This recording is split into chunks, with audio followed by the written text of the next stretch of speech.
आइए हम परमेश्वर के वचन को व्यवस्थरण 28 ये 8 का 18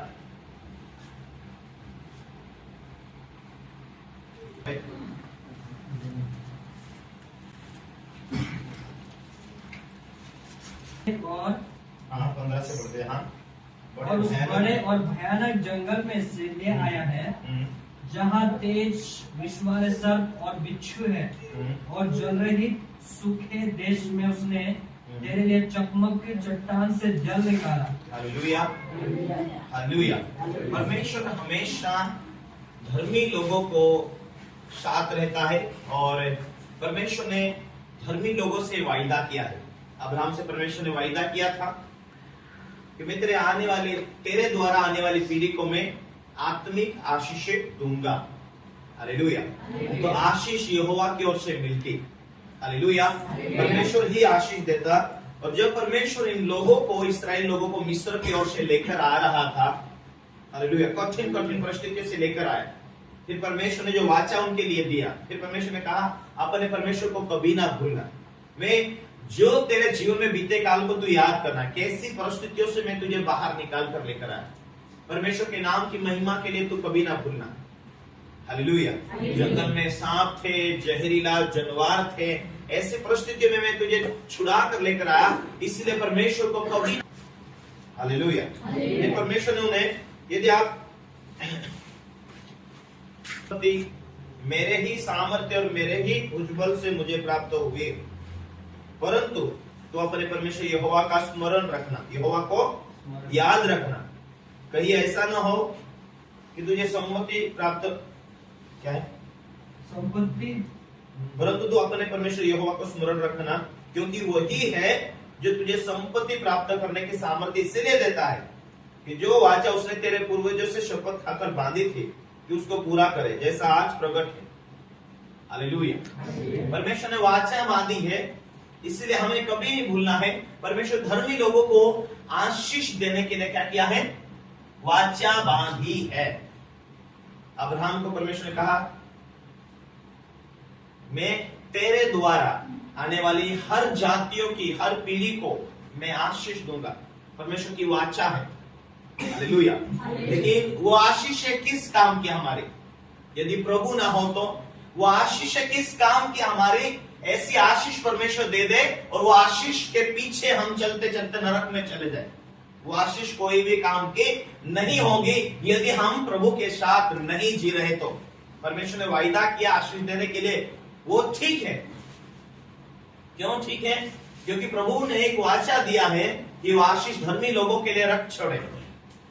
हालेलुया हालेलुया। परमेश्वर का हिस्सा है, परमेश्वर की सेवा होनी चाहिए। परमेश्वर कोई भी आशीष देता, गिफ्ट देता, वरदान देता, सामर्थ्य देता, उसमें परमेश्वर की महिमा हो। Hallelujah hallelujah hallelujah. क्यों प्रभु ने लूका के किताब में उसका 18 अध्याय उसके 25वें पद में कहा, परमेश्वर के राज्य में धनवान को प्रवेश करने से ऊंट का सुई के नाक में से निकल जाना सहज है। धनवान लोगों को इतना कठिन है, ऊंट को सुई के नाक में से ऊंट को निकलना सहज है, सीधा है, सरल है। लेकिन धनवान को परमेश्वर के राज्य में प्रवेश करना बहुत बहुत बहुत कठिन है। क्या प्रेरित के अध्याय 10वें अध्याय में कुरनेलियुस नाम का व्यक्ति धनवान नहीं था? अपने सारे इलाके में, सारे इटाल में वो धनवान व्यक्ति था, लेकिन अपने धन संपत्ति को महत्व देता था नहीं। पहला टाइम किसको देता था? परमेश्वर को। परमेश्वर की उपस्थिति में बैठता था घुटने पर, प्रभु क्या तू चाहता है, मैं कहां जाऊं कहां ना जाऊं। यदि उस धनवान व्यक्ति को देखे जाए तो कुरनेलियुस 3 टाइम प्रार्थना में बैठने वाला था, सुबह, दोपहर, शाम में। यदि प्रभु तू मेरी जिंदगी में ना आए तो तेरी दी हुई आशीष मुझे नरक ले जा सकती है। मेरे प्रियो, क्या आज हम परमेश्वर को दिया है, परमेश्वर ने जो दिया है धन्यवाद करते हैं कि हम लेते जाते, क्या बुद्धि से कमाते जाते, लेकिन क्या हम परमेश्वर की उपस्थिति में बैठते प्रार्थना करते? क्योंकि प्रभु का प्रभु हमारे साथ नहीं है, फिलहाल में परमेश्वर हमारे साथ नहीं चल रहा, तो शायद शैतान हमें आशीष के पीछे हम जा रहे दौड़ते जा रहे। एक वीडियो आपने देखा होगा शायद, एक थैली बांध दिया जाता है, वो दौड़ता है, इंसान एक दिन गड्ढे में चले जाता है। Hallelujah, hallelujah. पर कुरनेलियुस बड़ा बुद्धिमान व्यक्ति था, सारा पलटन का सूबेदार था, मुखिया था। किसी को जा कहते तो वो जाते, किसी को आ कहते तो आते, इतना बड़ा व्यक्ति था। लेकिन उस इलाके में जो यहूदी घराने के लोग थे वो धर्मी थे और परमेश्वर का डर मानने वाले थे।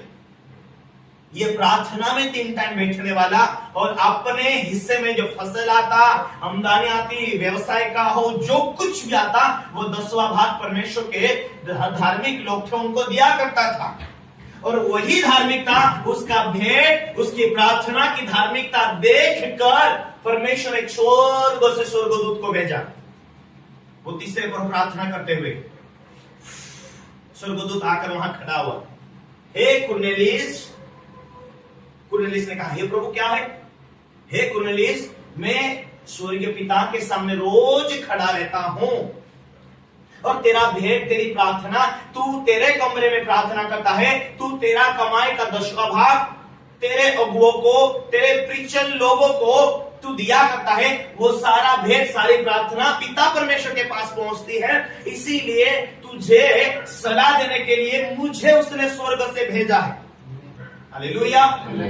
तुझे सलाह देने के लिए मुझे स्वर्ग से उसने भेजा है कि जहां तू है आत्मिक दुनिया में अधिक ग्रोथ करे, आत्मिक दुनिया में और बढ़े, और पवित्र आत्मा पाना तुझे और कलीसिया को जरूरी है।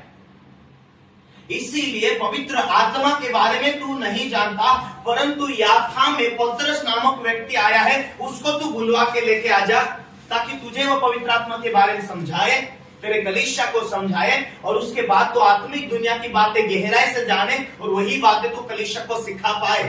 तो प्रार्थना में अच्छी बातें, तो विश्वास योग्य अच्छी बातें, तो बहुत बड़ा धन संपत्ति वाला अच्छी बातें, लेकिन परमेश्वर का तो भय मानता, इसीलिए मुझे स्वर्ग से तेरे लिए स्पेशल भेजा गया है। Hallelujah, hallelujah.